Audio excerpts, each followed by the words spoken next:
नमस्कार, मैं अनीता चौधरी और न्यूज अड्डा पे आप सभी का स्वागत है। जय हिंद। दिल्ली दंगे को 1 साल हो चुके हैं। फरवरी 2020 में इसी महीने के अंत में दिल्ली में दंगे के नाम पर वो खूनी तांडव रचा गया था, जिसमें कई मासूमों ने अपनी जान गंवा दी, कई घर बर्बाद हो गए और कई बेगुनाह आज भी जेल के भीतर अपने साथ इंसाफ की गुहार लगा रहे हैं। 23 फरवरी से 25 फरवरी तक नॉर्थ ईस्ट दिल्ली के जाफराबाद इलाके में, करावल इलाके में, खजूरी खास में, इन सारे इलाकों में एक ऐसा दहशत भरा माहौल था कि लग रहा था कि अब कुछ भी बचने वाला नहीं है, सारी चीजें बर्बाद हो जाएंगी। दिल्ली कि ये आग जो है धीरे धीरे चारों तरफ फैल जाएगी और हिंदुस्तान तबाह हो जाएगा। कोशिश यही थी, लेकिन कामयाब एक लिमिटेड एरिया में हो पाया। कामयाबी के नाम पर नॉर्थ ईस्ट दिल्ली ही जल पाया। बाकी सारे लोग संभल गए, समझ गए, मंसूबों पे थूकते हुए उनके खिलाफ कार्रवाई की गुहार लगाने लगे। दिल्ली दंगे में आज भी अगर आप परिवारजनों से मिलेंगे तो आप पाएंगे कि जो दिल्ली की सरकार है, अरविंद केजरीवाल की सरकार, एक सेलेक्टिव माइंडसेट के साथ पॉलिटिक्स कर रही है।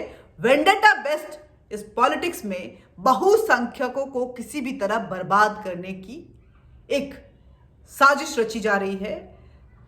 उस दंगे में मारे गए थे बहुत सारे हिंदू, लेकिन लिस्ट सिर्फ मुसलमानों की बनी है। और आज अगर आप देखेंगे तो खुद एक पूर्व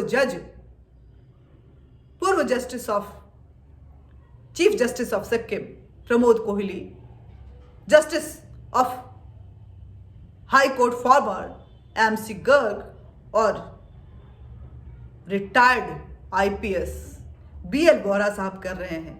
बोले, उनका स्टेटमेंट है ये कि दिल्ली हिंसे में एक जो सोची समझी साजिश थी, वो साजिश आज भी कामयाब और कायम नजर आ रही है, क्योंकि हिंदू आज भी इंसाफ की गुहार लगा रहे हैं। ना उनको मुआवजा मिल पा रहा है, ना उनको बेल दिया जा रहा है, और ना ही वो अपने आप को उन इलाकों में सुरक्षित महसूस कर रहे हैं, और वो लगातार अपने घरों को बेचकर वहां से पलायन कर रहे हैं। एडिशनल जज विनोद यादव जी सेलेक्टिव वे में लोगों को बेल दे रहे हैं। वहां के जो दिल्ली की जो सरकार है वो सेलेक्टिव वे में लोगों को मुआवजे दे रही है, और जो परिवार है, जो कोई रिक्शा चलाने वाला है, गरीब परिवार है, जिसके घर के लोग या तो जेल में बंद हैं या वो अपनी जान गंवा चुके हैं, वो इंसाफ के लिए दर दर भटक रहे हैं। रोज उनका कोर्ट आना जाना हो रहा है। इतने पैसे हैं नहीं कि वो एडवोकेसी में जो एडवोकेट का इंतजाम कर रहा है, एक अच्छे वकील का इंतजाम कर पाए, और जज साहब उनके साथ नाइंसाफी कर रहे हैं। आखिर विनोद यादव जी, ऐसे कैसे चलेगा? अगर कोई गुनाहगार है तो आप सजा जरूर दीजिए, ये जरूरत भी है, गुनाहगारों को सजा मिलनी चाहिए। लेकिन आपको क्यों नजर नहीं आता कि चाहे वो अंकित शर्मा हो, चाहे दिलवर नेगी हो, चाहे और भी ऐसे कई नाम है, लंबी फहरिस्त है। आप देखिए उस स्कूल को, जो राजधानी स्कूल है, जो कि ताहिर हुसैन के साले का स्कूल है, हाँ, वहां पे लॉन्चिंग पैड किस जबरदस्त तरीके से बनाया गया। ये सारे सबूत हैं आपके सामने, विनोद यादव जी। और आप बेल देने से भी कतरा रहे हैं, मासूमों को अंदर बंद किए हुए हैं। आखिर क्यों? अरविंद केजरीवाल जी, ये वो लोग हैं जिन्होंने आपको वोट दिया था। भले ये हिंदू थे, लेकिन इन्होंने विश्वास जताया था आप पे, आपको वोट दिया था, तभी तो इतनी बड़ी नंबर से आप दिल्ली में जीत पाए। लेकिन आप उन्हीं के साथ इस तरह की नाइंसाफी कर रहे हैं। मैं जब पीड़ित परिवारों से मिली तो मेरा दिल दहल गया, आंसू रुक नहीं रहे थे उनके, और उनका कहना था कि जो नाइंसाफी हमारे साथ हुई है, घर बर्बाद हो गया।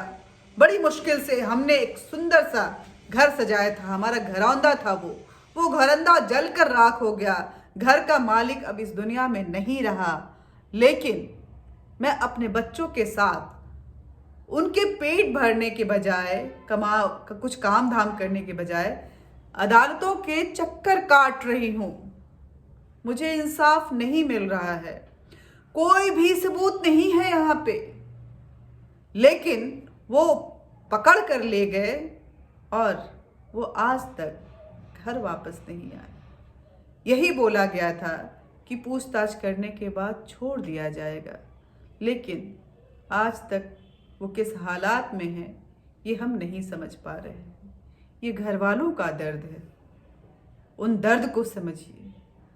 श्रद्धांजलि के इस दिन में मैं दिल्ली के उस दंगे को जब याद करती हूँ तो ऐसा लगता है कि वो क्या मंजर था।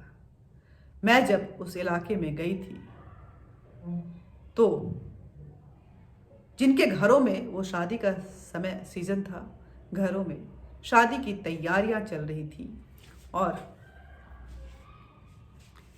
पूरा घर जल चुका था। दुल्हन के जो लिबास लाए गए थे वो भी जल गए थे, दूल्हे का जो कपड़ा था वो भी जल गया था, जो गेस्ट को गिफ्ट करने के लिए सामान लाए गए थे वो भी जल गया था, और जो बारातियों के स्वागत के लिए साजो सामान थे वो भी जल गए थे। घर में कुछ भी नहीं बचा था।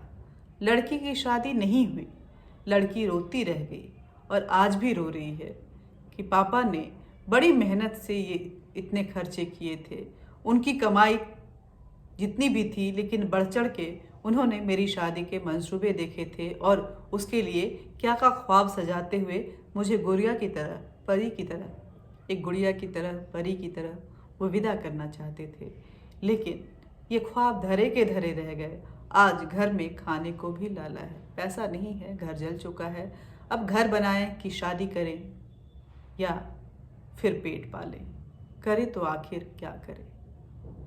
ये दर्द है उस दुल्हन का जिसका कोई कसूर नहीं था, मगर ताहिर हुसैन जैसे, सर्जिल इमाम जैसे, उमर खालिद जैसे गंध ने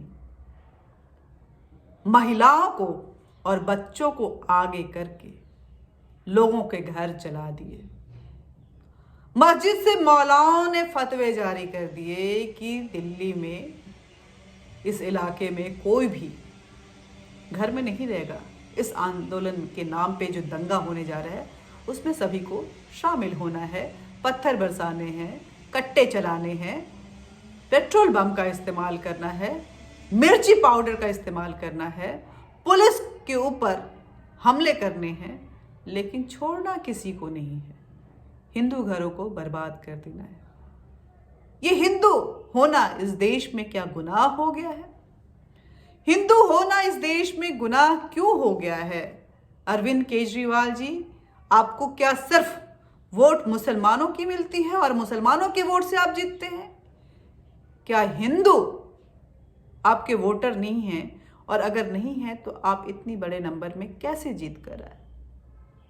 गुजारिश उन हिंदुओं से भी है कि आप जो सेकुलरिज्म का चोला ओढ़े हुए हैं उससे बाहर निकलिए, वरना अस्तित्व मिटा दिया जाएगा। आप कहीं के नहीं रहेंगे, आपके अपने भाई बहन जलकर खाक हो जाएंगे और आप मूक दर्शक बनकर तमाशा देखते रह जाएंगे। ये जो पॉलिटिशियन है राजनीतिक रोटियां सेकेंगे और आप अंत में अपने आप को अकेला, अलग थलग पाएंगे। कोई आपके साथ नहीं होगा। ये तय सी बात है कि आने वाला समय जो है वो कई खतरे की घंटी बजा रहा है और इन खतरों से निपटने के लिए एकजुटता जरूरी है। एकजुट हो जाइए, यूनाइट हो जाइए और हिंदू कहलाने में शर्माइए मत। हिंदू तो सनातन धर्म है जिसका इतना लंबा इतिहास है। हिंदू सनातन धर्म से पुराना कोई धर्म नहीं, और उसके बाद जो भी धर्म उपजे वो पंथ हैं, कोई धर्म नहीं। उनमें कट्टरवादिता है, उनमें विचारधारा के नाम पे एक इंटॉलरेंस है, उनमें बंदिशें हैं, लेकिन हिंदुत्व तो उड़ता परिंदा की तरह वो धर्म है।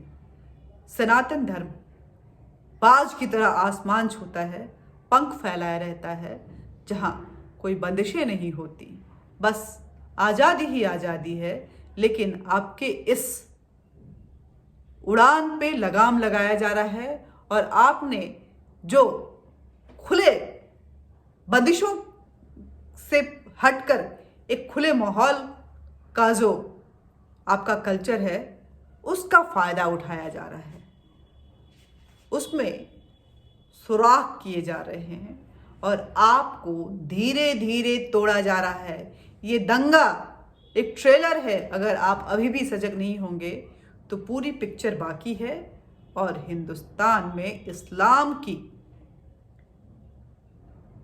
स्थापना के लिए पूरी कवायद चल रही है। हिंदुत्व को कैसे खत्म किया जाए, इसके लिए लेफ्ट लिबरल और कट्टरवादी जो इस्लामी पंथी हैं वो सब एकजुट हुए हैं। इसलिए संभल जाइए, समझ जाइए और अपने आप को बचाने के लिए एकजुट हो जाइए, वरना खतरा इतना बड़ा है कि आप खुद समझ जाएंगे जब उस चार्जशीट को पढ़ेंगे जो दिल्ली पुलिस ने इस दंगे में के बाद कोर्ट में हाजिर किया है।